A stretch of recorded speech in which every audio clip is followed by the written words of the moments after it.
नमस्कार. सगळा परिवार सज्ज आहे, सगळे सज्ज आहेत आणि आज कुणी शायनिंग मारत नाहीये, त्यामुळे आजचा खेळ जास्त रंगणार आहे. बर, बाबांच्या मनात काय चाललंय? काही नाही की हे थोडंसं मनात आहेच की आता लग्न होऊन ती जाणार, त्याच्यामुळे एवढे दिवस तिने इथे आमच्या बरोबर काढलेले आहेत. हे जरा फिलिंग फार जास्त हे आहे. किती वेळ लागतो बदलापूरला पोहोचायला? तासभर लागतो. हो, पण तरी वाटेल त्या वेळेला. आणि सवयीप्रमाणे अनुजा जरा हे घेऊन ये, अनुजा बरोबर आहे. या सगळ्या गोष्टी थोड्याशा अडचणीच्या वाटतात. बर, काय सासरे बाबा तुमचं काय म्हणणं आहे? चांगलं आहे. आमच्या घरी नवीन मुलगी येणार. हा, आमची मुलगी सासरी गेली म्हणजे तिची जागा तर रिप्लेसमेंट होईल. अरे वा.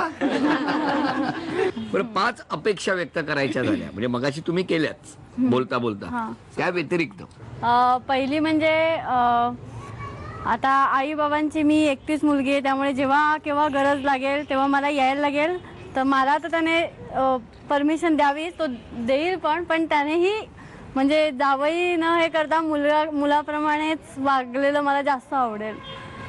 ना.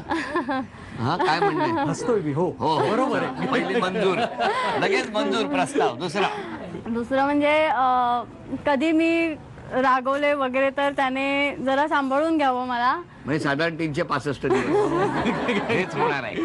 2, 3 म्हणजे मला शॉपिंगची आवड आहे, तर त्याने माझ्या बरोबर शॉपिंगला यावं आणि शॉपिंग मला मनसोक्त करू द्यावी. बरं, 3, 4 आमच्यामध्ये जे असं चांगलं बॉन्डिंग आहे, म्हणजे आता जसं अंडरस्टँडिंग आहे, आता जसं फ्रेंड सारखं असं नातं आहे, तेच आयुष्यभर राहावं. हा, तसंच आयुष्यभर राहावं. तसं मला सगळा स्वयंपाक येतो, फक्त पोळ्या येत नाही, तर त्या पोळ्या ज्या आकाराच्या होतील त्या त्याने गोल समजून खाव्या. ते गोल समजून खा तुम्ही. तुमच्या 5 अपेक्षा काय? हा, पहिली अपेक्षा हीच आहे की म्हणजे माझ्या आईबाबांबरोबर सांभाळून राहावं. त्याच्यानंतर मी काही निर्णय घेतला तर त्याच्या खंबीरपणे त्याच्या मागे उभं राहणं. अरे वा. त्याच्यानंतर मग तेच आमचं आत्ता जसं नातं आहे म्हणजे फ्रेंड प्लस होणारी बायको, तसंच आयुष्यभर राहावं. हो, त्याच्यानंतर पण नंतर झालेली बायको असेल. 3 त्याच्यानंतर मग जर क्रिकेट मॅच वगैरे बघत असेल तर म्हणजे मला क्रिकेट मॅचच बघून द्यावी टीव्ही. हा, त्या वेळेला आणि गरम भजी बिजी करून आणून द्यावी. ऍडिशनल थोडं भजी किंवा काय असतं ना खायला, काही टाइमपास तो सतत गरम गरम आणून द्यावं मॅचचा निकाल होईपर्यंत. हा, आणि मॅचचा निकाल काही लागला तरी त्याचा परिणाम तुम्ही घरी काढू नये.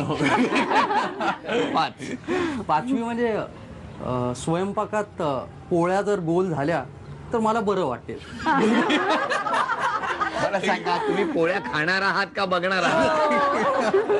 ते बघून खाव्याशा वाटल्या पाहिजे. चला, छोट्याशा इच्छा, माफक इच्छा. जरा तुम्ही पुढे या. तुम्ही त्यांचे डोळे बंद करा. डोळे बंद करा.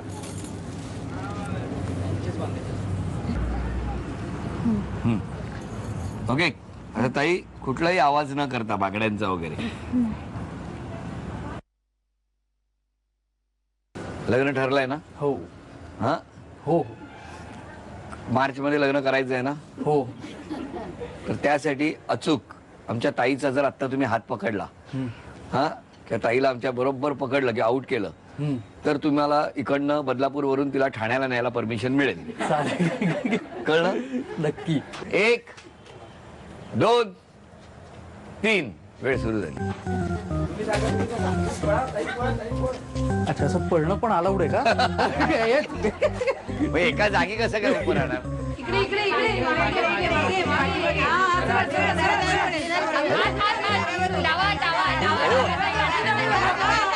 एक मिनिट, तुम्ही आउट नाही व्हायचंय. आउट झालं तर तुमचं प्रेम कमी आहे त्यांच्यावर. तुम्ही आउट झालात तर प्रेम कमी. ताई आउट झाली तर प्रेम कमी. हा,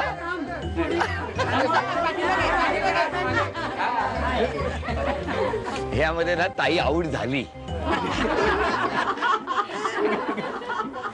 ताई कधी पकडापकडी खेळली नाही का? खेळले ना मी. अशी पकडापकडी पहिल्यांदाच बघितली. मला पकडा, मला पकडा. हो. चला, म्हणजे याच्यावरून कमीत कमी त्रास कसा होईल याचा प्रयत्न आत्ता ताईनी केलेला आहे. कळलं ना? हा? पण तुम्ही छान दिसत होता पकडापकडी खेळ. चला ताई, दिल्या घरी तू सुखी राहा, आनंदी राहा. असे आनंदाचे क्षण नेहमी, फक्त आनंदाचे आणि सुखाचेच क्षण तुझ्या घरात येऊ, एवढंच या निमित्ताने मागणं करतो. आणि आमच्या ताईला समजून घ्या, सांभाळून घ्या. हा? झी मराठी परिवाराकडून हा आहेर आहे छोटासा. मार्च मध्ये लग्नासाठी शुभेच्छा आहेत. ताई, दिल्या घरी तू सुखी राहा. आणि आमच्या ताईला तथास्तु पुणे यांच्याकडून ही पैठणी. तथास्तु पुणे यांच्याकडून ताईला पैठणी आहे. अभिनंदन. हसत राहा, आनंदी राहा, खूप छान सुखाचा संसार होऊ दे आणि असं नेहमी वजन उचलत राहा तुम्ही. आजच्या एपिसोड मध्ये ताईचं शायनिंग खूप छान वाटलं. म्हणजे झळाळून टाकणारा संसार होऊ दे एवढंच म्हणतो. आणि आजचा भाग इथेच संपवतो. पुन्हा भेटूया अशीच एक पैठणी घेऊन पुढच्या भागात. नमस्कार.